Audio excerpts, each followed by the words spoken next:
રાજકોટમાં સ્વામી દ્વારા જલારામ બાપાને લઈ ટિપ્પણીનો મામલો. રાજકોટના સાંસદ પરસોત્તમ રૂપાલાનું નિવેદન.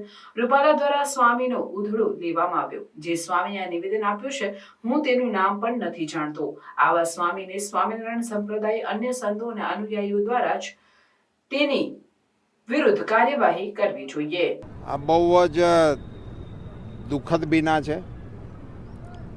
જલારામ બાપા એક એવું પાત્ર છે કે જેની પ્રત્યે સમગ્ર સૌરાષ્ટ્ર, ગુજરાત, દેશ અને દેશની બહાર શ્રદ્ધા ધરાવનારો ખૂબ મોટો વર્ગ છે.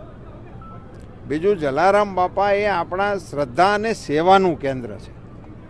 જે કેન્દ્રમાં હરિહરનો હાથ 3 ટાઈમ નગારે દાંડી મારીને કરવામાં આવે એવા શ્રદ્ધાના કેન્દ્રોની ઉપર. બીજું, આજે વિશ્વમાં કદાચ ક્યાંય હશે તો મને ખબર નથી, પણ જ્યાં પૈસો ન સ્વીકારવાનું કહેતા હોય, જે અત્યંત દુર્લભ કહેવાય આ સમયની અંદર, જ્યાં માણસોને ઊભા રાખ્યા છે. હું હમણાં દર્શને ગયો હતો તો કોઈ ભૂલથી ત્યાં સિક્કો ખિસ્સામાંથી પોતાની શ્રદ્ધા પ્રમાણે નાખે, પણ એ ન નાખવો એવું કહેવા માટે પગાર આપીને માણસોને રાખે એવી જગ્યાની સામે બોલતા પહેલાં અરીસામાં જોવું જોઈએ. એ લોકો, એમની જે સ્વામીનું નામ છે મને તો ખબર નથી, પણ એની કોઈ હેસિયત નથી કે જલારામ બાપાની વિશે એમણે કોમેન્ટ કરવી જોઈએ.